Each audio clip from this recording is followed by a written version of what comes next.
Assalamualaikum dan salam sejahtera. Kali ini bersama saya Hasimi Muhammad dalam Star at Awani. Kali ini kita masuk menyusuri kampung orang asli Batu 12 Gombak untuk kita melihat satu realiti masyarakat di sini dan juga di sebalik itu apa yang mereka perlukan dan pihak mana yang bertanggungjawab antaranya menghulurkan bantuan dan juga meringankan beban komuniti ini.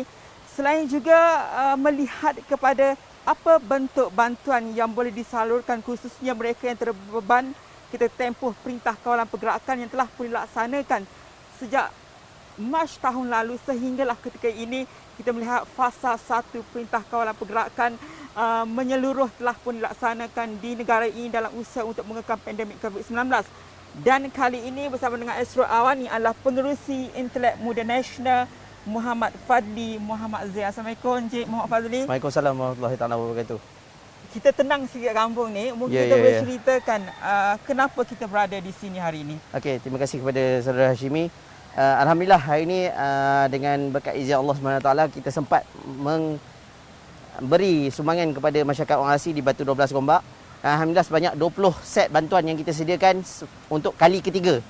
Dan alhamdulillah bantuan ini diserahkan kepada Ketua Komuniti iaitu Tok Batin Hussein, dan alhamdulillah bantuan ini akan disalurkan dari masa ke semasa untuk kita pastikan mencukupi bagi penduduk-penduduk di komuniti orang asli Batu 12 ini.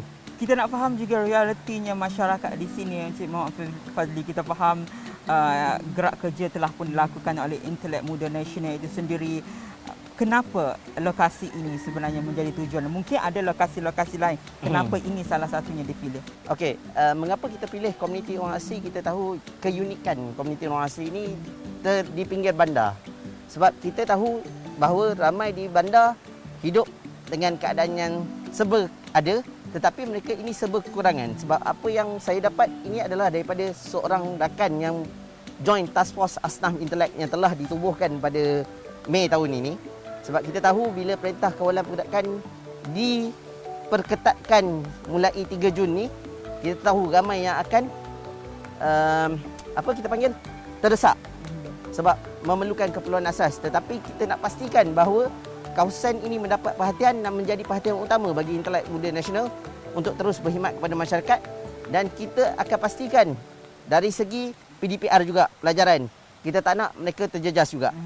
Dari sepanjang tempoh sumbangan itu dilakukan, aktiviti sosial dilakukan, apa realiti masyarakat sebenarnya yang mungkin kita terlepas pandang ataupun sebenarnya perlu diketengahkan? Ini sebenarnya realiti masyarakat yang perlu kita bantu.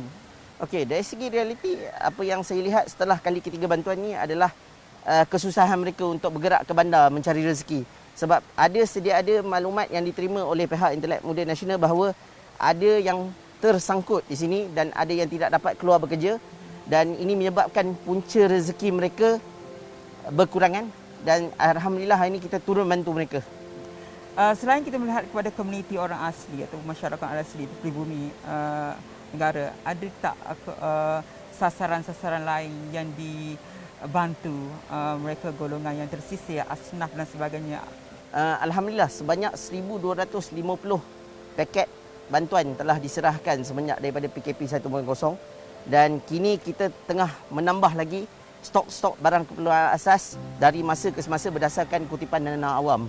Sebab kita hanya bergantung kepada kutipan dana awam sekarang, dan juga syarikat-syarikat kecil yang membantu kita bersama juga dengan rakan-rakan di dalam Intelek Muda Nasional, di mana permulaan Intelek Muda Nasional ini hanyalah bergantung kepada rakan-rakan di dalam media dan media sosial lah.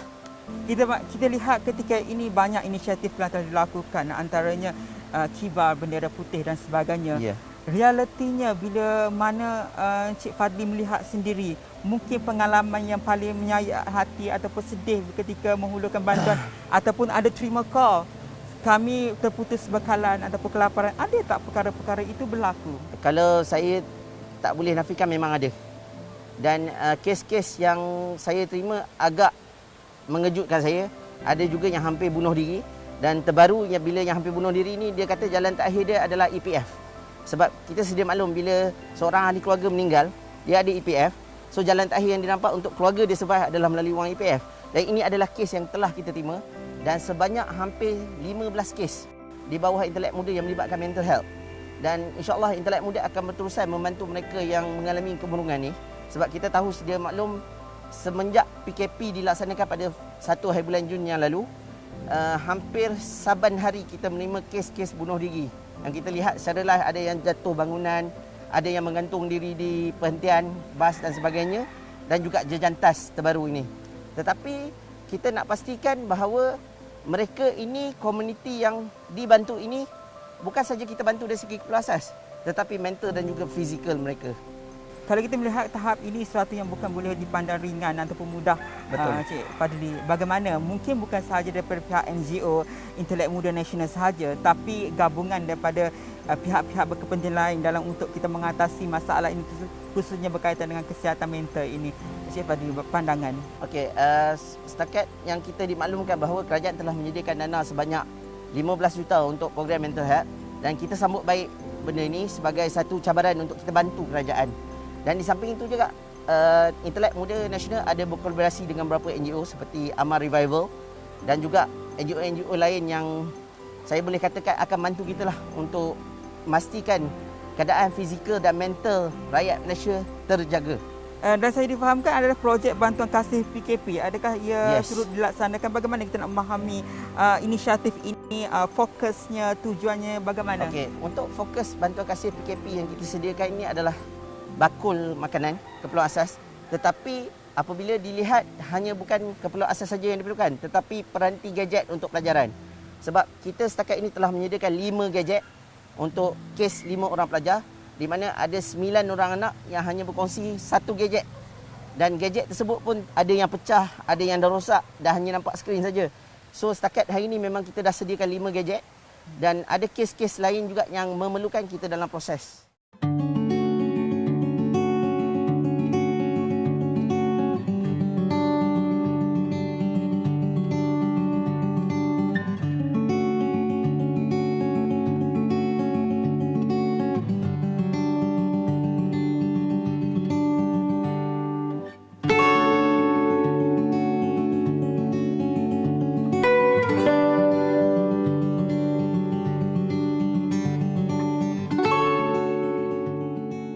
Fahamkan bahawa ada yang terputus bekalan dan sebagainya. Mungkin boleh Cik Fadli ceritakan sebenarnya keadaan itu. Apa yang sebabnya yang berlaku? Okey, kita turun membantu hari ini disebabkan keperluan asas mereka tidak mencukupi walaupun ada bantuan daripada pihak yang berkaitan.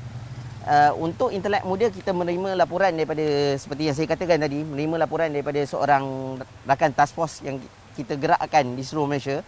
Dan rakan task force ini telah menyampaikan maklumat tersebut melalui WhatsApp, dan saya faham kekangan di sini adalah dari segi saluran teknologi komunikasi, iaitu peranti gadget tak cukup, saluran maklumat bantuan kerajaan tak cukup. Mungkin mereka terpinggir dari segi media sosial, dan perkara ini perlu dilihat oleh pihak-pihak berkaitan untuk turun membantu mereka sama ada membina infrastruktur yang strategik di tempat-tempat terpinggir seperti ini. Kita mahu juga dari sudut bantuan hari ini kita melihat kepada bantuan pakej bantuan pemulih yang telah pun diumumkan oleh kerajaan. Itu mungkin juga melegakan rakyat yang dalam kesusahan ketika ini. Salah satunya adalah 10 juta kepada masyarakat orang asli. Bagaimana Cik Muhammad Fadli boleh melihat kepada perkara itu? Saya melihat pakej pemulih yang disediakan oleh pihak kerajaan kita menyambut baik. Tetapi kena ada satu ruang di mana pakej-pakej ini perlu diperluaskan kepada komuniti orang asli yang kita faham hampir meliputi 18 suku kaum di Malaysia. Dan mereka ini perlu dibantu bukan saja dari segi kewangan, tetapi teknologi, penempatan strategik dan juga kemudahan infrastruktur seperti jaringan jalan dan sebagainya. Sebab kita masuk sini kita nampak jalan yang ada hanya satu dan juga kereta diparking di depan. So mereka terpaksa masuk ke dalam kampung untuk berjalan. Dan benda-benda macam ni kita perlu lihat. Bukan setakat hanya bantuan kewangan tetapi infrastruktur. Itu adalah penting untuk pastikan mereka ini mendapat maklumat bantuan kerajaan dan juga saluran-saluran ke mana mereka nak pergi menerima bantuan tersebut. Dan saya berharap pihak-pihak berkaitan pandang isu ini dengan serius. Cik Muhammad Fadli, kita melihat kepada mungkin harapan untuk di masa hadapan, selain daripada kita melihat kepada untuk meringankan beban golongan yang memerlukan, apa lagi harapan daripada sudut Intelek Nasional Muda itu sendiri, dan apa harapan memastikan golongan ini mungkin tidak terabai pada masa hadapan? Untuk pandangan saya berkenaan dengan golongan-golongan terabai ini, pihak-pihak berkaitan perlu memainkan peranan seperti ADUN untuk turun padang lebih kerap. Walaupun saya tahu mereka sibuk, tetapi dari segi sudut sebagai pemimpin masyarakat, mereka turun padang untuk membantu. Kerana saya faham mereka sibuk, tetapi kita perlu turun dan fokus kepada mereka yang terpinggir ini agar tiada lagi masyarakat yang tersisih. Sebab hampir saban hari kejadian-kejadian yang tidak diingini berlaku. Baik, terima kasih Cik Mak Fadli. Banyak lagi perkara yang kita mahu dapatkan, Sama-sama. khususnya dari sudut realiti masyarakat, perjalanan inisiatif yang dilakukan. Namun untuk minggu ini setakat ini dulu Star Air Awani. Kita akan bawakan lagi perkembangan-perkembangan lanjut khususnya berkaitan dengan pihak-pihak yang bertanggungjawab menggerakkan aktiviti sosial ini untuk meringankan beban golongan yang terjejas. Jadi saya kira setakat ini dulu, saya Hasim Muhammad untuk Star Air Awani.